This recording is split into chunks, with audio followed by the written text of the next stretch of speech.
2, 3, 4.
Hey everyone, thanks for checking out the lesson for In the Suite by and by. I'm doing it in the key of G, and I've created 2 arrangements. Now, it's a rather long lesson here as there's 65 measures or so, but the first arrangement is largely a beginner solo in which we play in the Carter style. So we're going to play the melody right within the chords. It's very easy and very right on the head there. And then the second time through, the second arrangement, we're going to play a much more intermediate to advanced solo where we move all over the fretboard using several different chord shapes, lots of cross picking, and even some different sixth intervals and so forth. So we're just really going to get expressive and have some fun with that second arrangement. Now, we're going to walk through that a big portion of the first arrangement right here on YouTube. I'm going to put the tabs on the screen. We'll bring the camera on in. If you want to access the full-length versions, both arrangements, download the tabs for everything and the audio backing tracks and access the slowdowner and looper, then click the link in the description below to learn how. All right, so let's go ahead and dive into the piece. All right, so let's put the first few measures up on the screen here, and I'll play them slowly, and then we'll break them on down. We have a pickup on beat 3, so the first 2 markings are quarter note rest, and then picks up into that melody. So here's what it sounds like. 1, 2, 3, 4, 1, 2.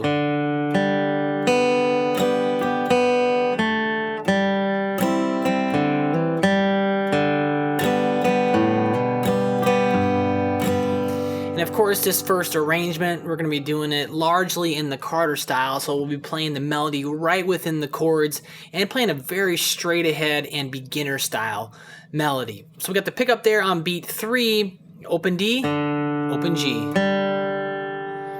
and then open B string for the measure 2, and strumming the G. And notice I am playing the G like this. I'm not doing kind of like the quote unquote the full G.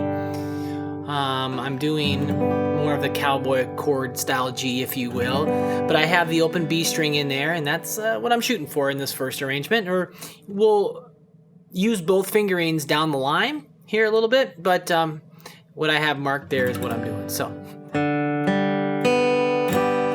I play that open B, I strum, open B again, and then 2nd fret G with the 2nd finger. And then the next measure we play open G, but we're going to go to the C chord. Then we strum, 0-2 hammer on the D, open G. And then the next measure we go back to a G chord, but we play the D note. Then we strum. 0-2 hammer on the A, strum. And when I am strumming, as you notice, I have tabbed out that I'm strumming the highest sounding 3 strings, or kind of the top half of the chord. If you hit more than that, that's certainly okay, but to really kind of clean things up, sharpen it up, bring that melody forward, I like to just kind of strum, again, the highest sounding 3 or 4 strings of that chord. So let me play all 4 of these in context for you. So here we go. 1, 2, 3, 4, 1, 2.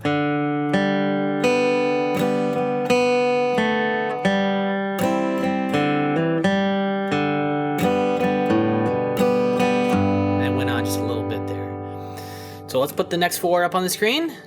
Sound like this. Ready, go.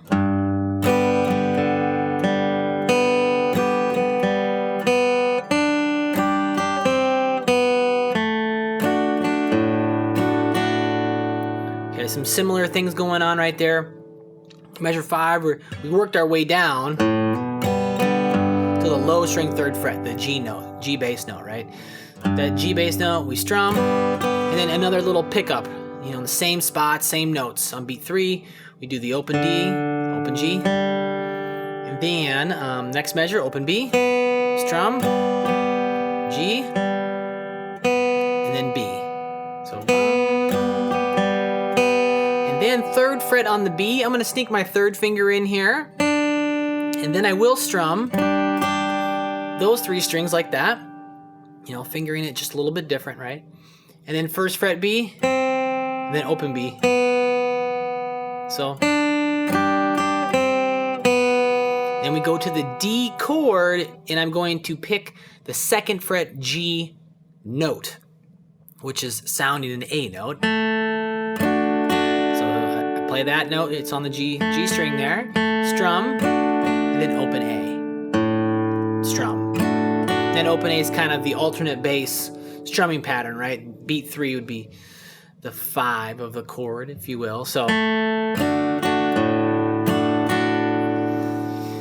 also, if you're new to this, you know, make note of the pick directions written below the staff, okay? The staples are downs and the V's are up, so we do down picks on down beats, up picks on up beats, and it's very important for executing the arrangement cleanly and having nice timing, nice groove. You know, in this bluegrass, Carter style, old time, nearly any kind of acoustic music, we want to make sure that the pick directions are darn near perfect. We want to have that mastered, okay? And I have them written there below each time you hit a string. So, yes, make note of that.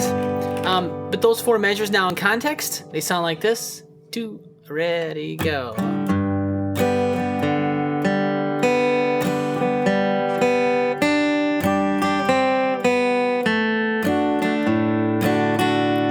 Move forward. Next 4 sound like this. Now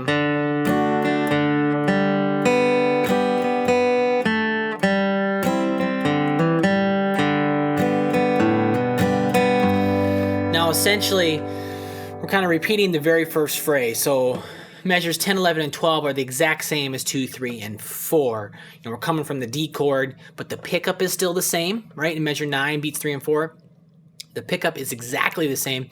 And then we just repeat exactly what we did in 2, 3, and 4. We repeat it in 10, 11, 12. So I'm just going to brush over this quickly. Measure 9, we play that open D. We strum the D chord. And then we come off of that chord, we play open D, open G. That's the pickup. And then measure 10, B string. Strum B, 2nd fret G. Next measure, open G, strum. Hammer 2 on the D. Open G. And then back to G chord, but D note. 0-2 hammer on the A.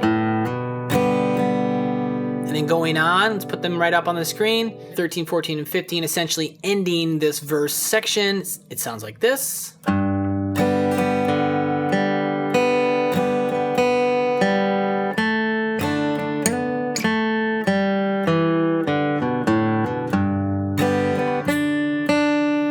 Get into the chorus there, kind of officially on measure 18. I went on just a little bit there, but measure 13, we play the low string.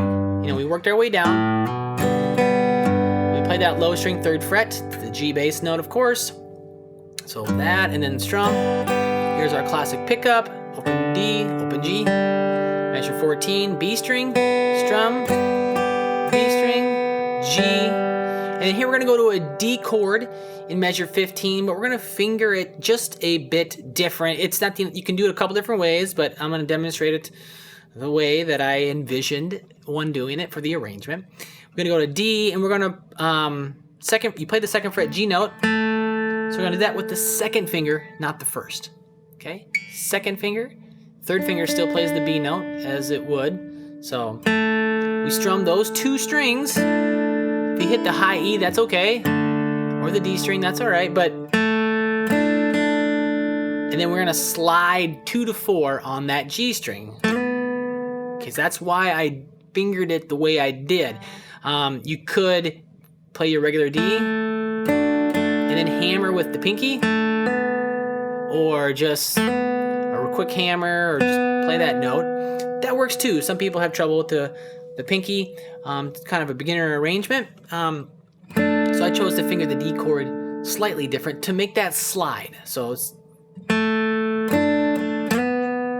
then back down to 2, and then measure 16, open G, 2nd fret D, and then a bit of an 8th note run down to the low octave here. Open D, 2nd fret A, 0 2 hammer on the A, and then 3rd fret on the low E. So very simple and nice sounding run down to the low note. I do that very often when I'm ending phrases. So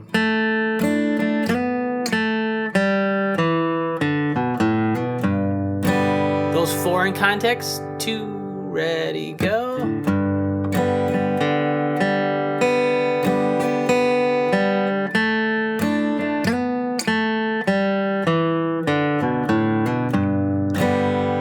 Cool. So now I'm gonna play through those first 16 bars right here, and you can play right along with me. Here we go. 1, 2, 3, 4, 1, 2.